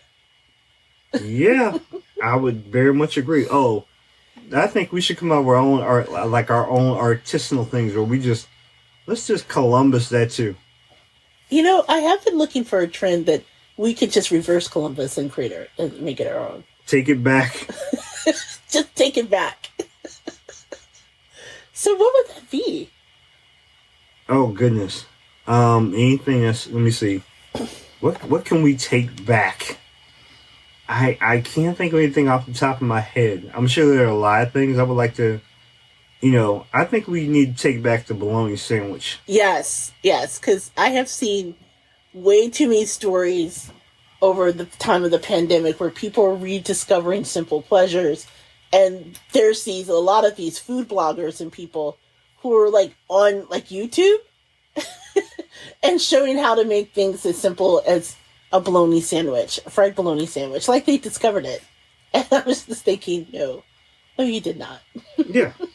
I think a lot of things that involve cheese that can be taken back, like, let's take back, how you like try to make an artisanal grilled cheese or an artisanal mac and cheese. Sometimes those things are just as they are. You know what? I quote unquote hacked a box of Aldi's mac and cheese the other day by adding cheddar cheese to the truffle cheese mix. There you go. It is artisanal, and I'm just claiming it. Okay, it's mine. I'm taking it back. There we go. One pinky finger in the air just for that. I'm gonna walk into Aldi's and demand my ducats because I improved on their mac and cheese. Therefore, I discovered it. Oh no! Remember when we ordered the mac and cheese from Cracker Barrel? I dressed that up. Oh yeah, that was a Thanksgiving to remember. I added some cheese. I added some mustard. I added a little bit of nutmeg. I topped it off with some breadcrumbs. Put that puppy in the oven. Bam! Great mac and cheese. From now on, that is my mac and cheese. I like that. From now on, that's my mac and cheese. Yes, it is mine. Okay. Take that. So I tell you what, with that in mind, is we kind of come up with ways that I can demand millions of dollars now from Cracker Barrel for improving on their recipe. We're going to take a quick break, and we're going to come back with our choices of the best thing we ate this week. You're listening to the Gourmet Goober podcast. We'll be right back. Hey guys, this is JJ Outlaw. And T Outlaw. And we're the co-hosts of the Gourmet Goober podcast. Let me ask you something. Have you guys ever thought about starting your own podcast? Yes. I know when we were starting to get this podcast off the ground, we had a lot of questions, right? Like, how do we record an episode? How do we get our shows and all those apps that people like to listen to? And more importantly, how do we make money from the podcast, right? Well, the answer to every one of these questions is really simple. Anchor. Anchor is a one-stop shop for recording, hosting, and distributing your podcasts. Best of all, it's 100% free and ridiculously easy to use. And now, Anchor can match you with great sponsors who want to advertise on your podcast. That means you can get paid to podcast right away. In fact, that's kind of what we're doing right now. We're reading this ad, right? Mm-hmm. We love Anchor. Anchor has made it really simple to start the Gourmet Goober podcast. It's been a great thing to use, and Big Daddy's a big fan. Yes, I am. So if you wanted to start a podcast and make money doing it, just go to anchor.fm/start. That's anchor.fm/start to join me, Big Daddy, and the diverse community of podcasters already using Anchor. Again, that's anchor.fm/start. We can't wait to hear your podcast. Hey everyone, this is JJ Outlaw. And this is T Outlaw. And you are listening to the Gourmet Goober podcast. We are back with the last segment of the day. That's when Big Daddy and I share the best thing we ate this week. Yes! As always, this is our way to pay back all the great restaurants and show love for the restaurant industry. But hey, the best thing we ate this week could come from anywhere. So we're talking about franchises, hole in the walls, dive bars, you name it. Maybe it could come from our own kitchen. The point is that we want to show love for all the good grub that we have been blessed to try. And as always, we put the information in our show notes. So you can make it yourself, you can bake it yourself, you can go hit it up for yourself, check out that new restaurant and help them during a difficult time. Now, one thing I always want to make sure our listeners know is we want to know the best thing y'all ate this week too. So if you have some place that you want us to talk about, just email us at thegourmetgoober@gmail.com. Again, that's thegourmetgoober at gmail.com. Let us know the best place you ate this week. Give us all the details, and we may feature you on a future show. Or not. Or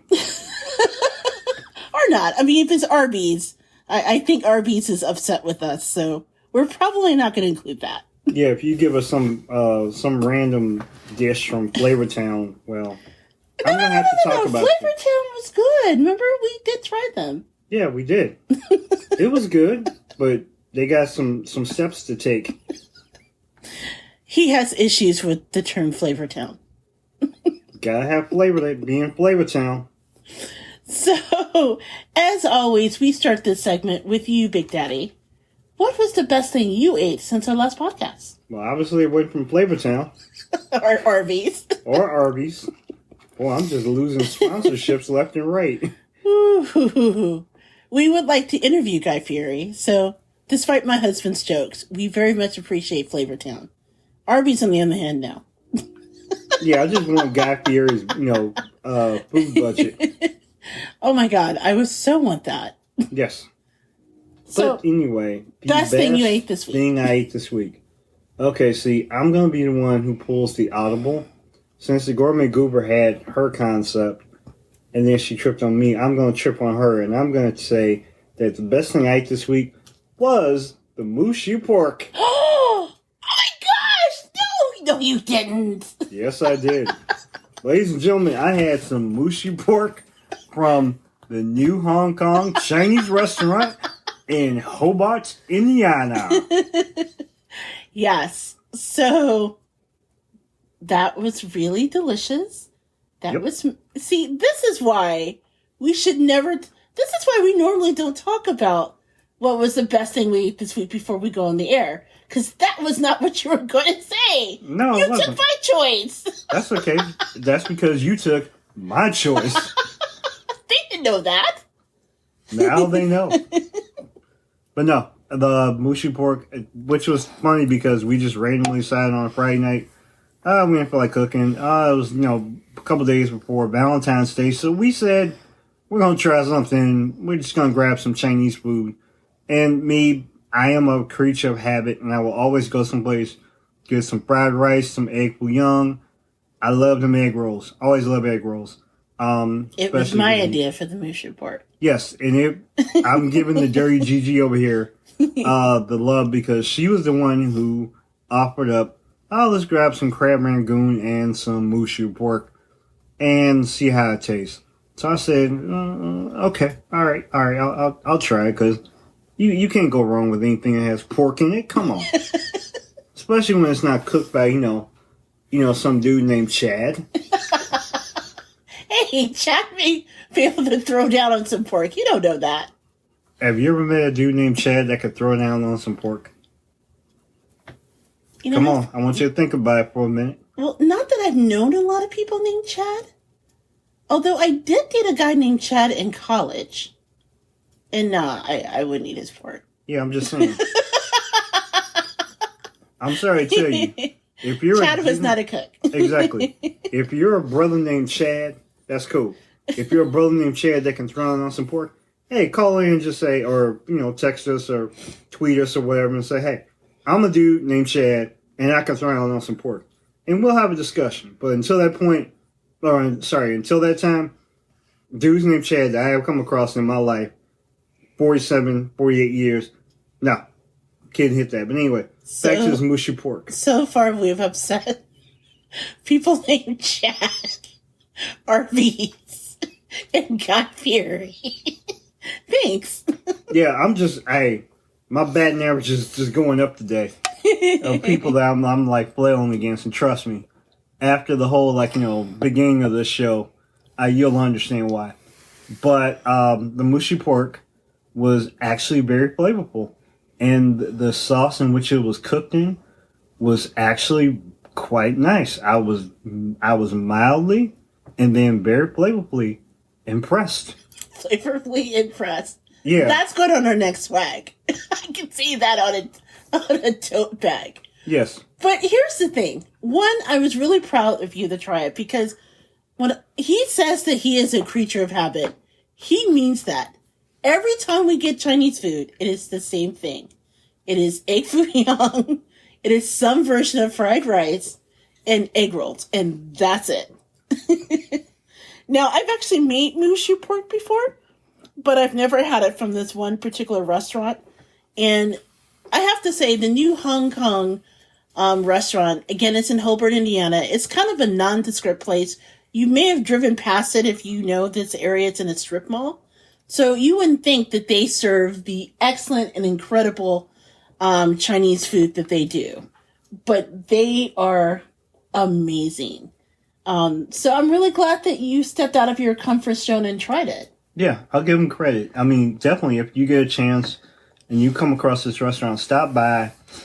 Even if you never, if Chinese food is not your thing, just at least try it and, at least lend some support to the ownership and the people that are, putting together these dishes, because I can truly attest that, the people are very friendly there and they work hard. Yes, and I'm glad you said that, because I've gone to this restaurant a number of times, and I have to say, the experience with the ownership is actually one of my favorite reasons to go, besides the food.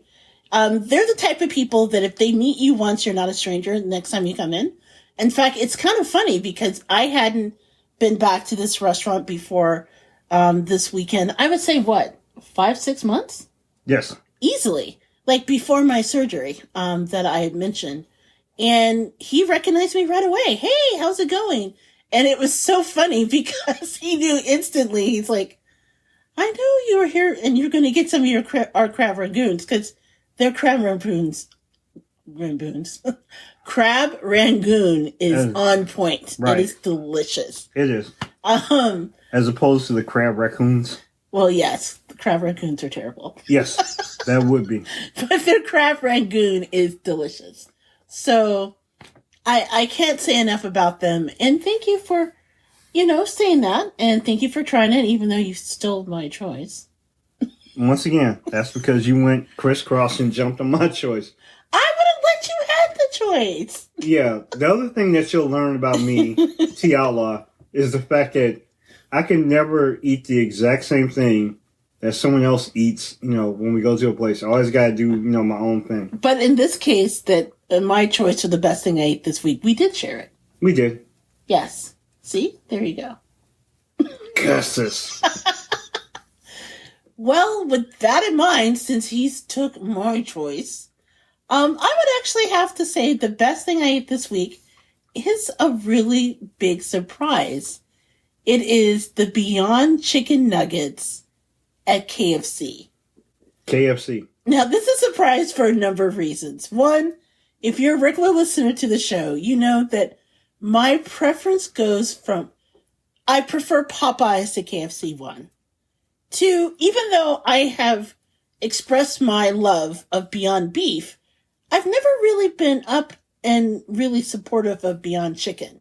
A lot of the time, because of the fact, as a protein, chicken is something that's very difficult to, synthesize. To mimic. For lack of a better word. Usually there's something in the mouthfeel, shout out to the previous segment, that's usually a little off and things like that takes away from the enjoyment of the particular food. Now, that's not to say that there aren't Beyond Meat nuggets that I've enjoyed before. In fact, there's that one, and I forget, you know what, I'm going to have to figure out who makes them, and then I'll put it in the show notes, because there is one that you can get in the frozen food section that tastes almost exactly like chicken tenders. It is amazing. Is it not Morningstar? I don't think it's Morningstar. Okay. I think another company makes it. Although Morningstar's chicken is actually pretty good. And again, the texture is a little off, but their seasoning and everything is really good. That said, these nuggets, oh my gosh, they're almost 10 out of 10. Now, again, talking about the texture of the meat, it did taste a little off, especially when it's fresh out of the oven or fresh off the grill or however they make it. It tasted like a little eggy. Yes. Like, you know what it's like? It tastes like, you know how the whites of a hard-boiled egg feels like when you chew it. It sort of had that same similar texture that throws you off. That said, outside of that, if you can get over that, and I say when it's fresh off the grill because as it cooled, it actually tasted more in line texture-wise. It felt more in line eating it like regular chicken. But if you can just get over the texture part, oh my gosh, that nugget was amazing. It was perfectly seasoned. It had the right amount of crunch. It was really good. It's possibly the best thing I had out of KFC, which was funny because I was laughing with Big Daddy because what happened was you and I were working on a project and you had gone most of the day without eating a lot of food. Yes. And we were running errands and I was like, dude, it's going to take me a while to make dinner. You need something in your tummy. Let's just stop at KFC on the way home and just get like a small snack. So we got like, what was it? Like 10 nuggets that we shared between the two of us? Yes. And we just got like their 10 nugget combo. And we just split it between the two of us. And we wolfed that down and we were laughing like, oh my gosh, why is it that the best thing that came out of KFC isn't chicken? Astounding, isn't it? I know. But it was utterly delightful. It was really, really good. And here's the thing, Big Daddy, what he's not telling you, and that's the reason why I suspect he didn't choose it, was when we first went through it, he didn't want to try it. And he very reluctantly, I had to like beg him to put one in his mouth. As we were driving away. I thought she was going to have to like, punch me in the throat and then knock my mouth open just to get it in there. And I was like, this is for the podcast. Come on. We're doing it for the culture. Yeah. That was the last she was going to drop on me. But you know what? You agree with me. It was possibly the best, quote unquote, chicken product that you had in a while from KFC, right? I mean, the chicken sandwich have been pretty decent. I think it's better than their chicken sandwich. Okay. I really do. But what did you think of the nugget? Because, again, I'm more of an adapter of plant-based protein, like Beyond Foods, than you are. That is true. So, how did you enjoy it? Okay.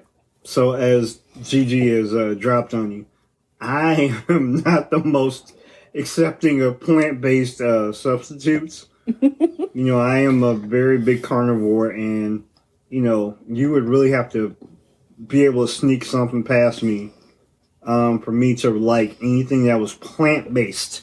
That being said, yes, I was very resistant to trying it, but I'm a convert. I will definitely say, if you get it fresh, hot, from a reputable KFC. Reputable KFC. Yeah, because you can't just go to any hood and just have them just throw it on there.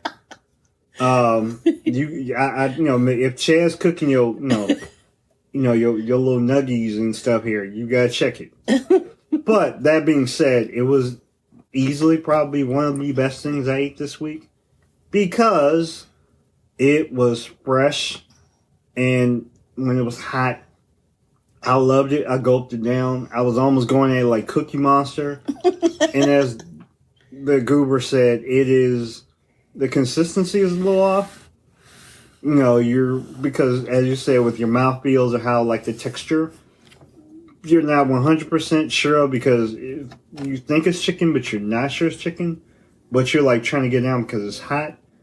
And I'm willing to say that we make jokes sometimes about KFC trying to find all their 11 herbs and spices. Apparently it was on the nugget. Yeah, apparently they must have put them on these because they put their seasoning on it.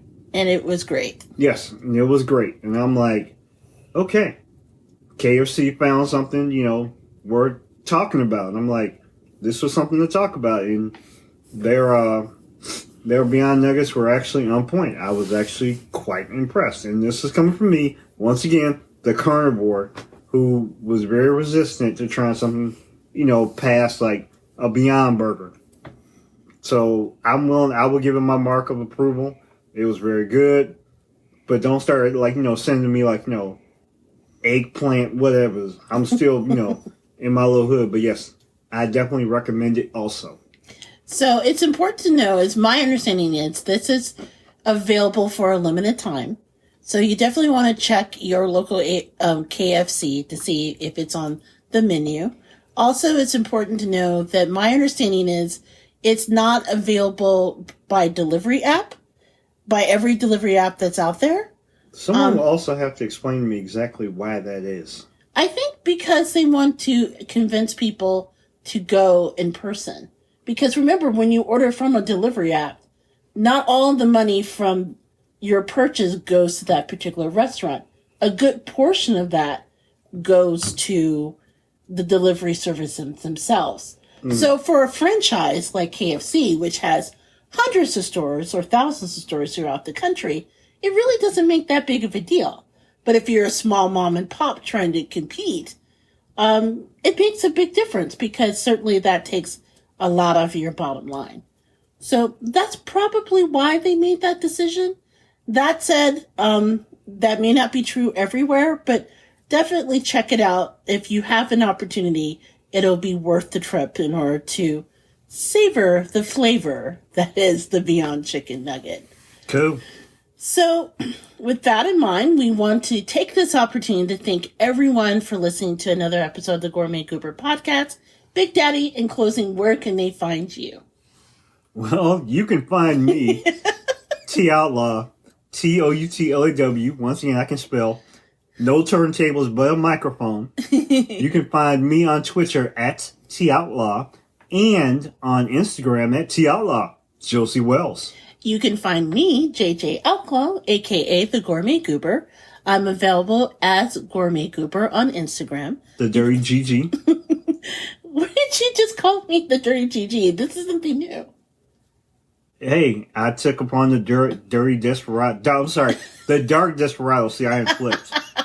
So the dark desperado and the dirty GG. You just want that on swag.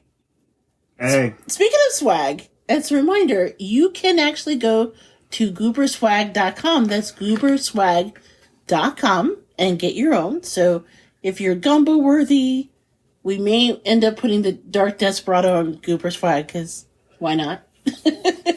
You can certainly check that out. By the way, you can also check me on Twitter at JJ Outlaw. Facebook, you can catch us at the Gourmet Goober blog because that's how we started back in 2013. And you can always drop us a line at thegourmetgoober@gmail.com. As always, we want to thank our listeners for listening in. Check us out in 2 weeks for another episode of the Gourmet Goober podcast. And until then, happy eating. Happy eating.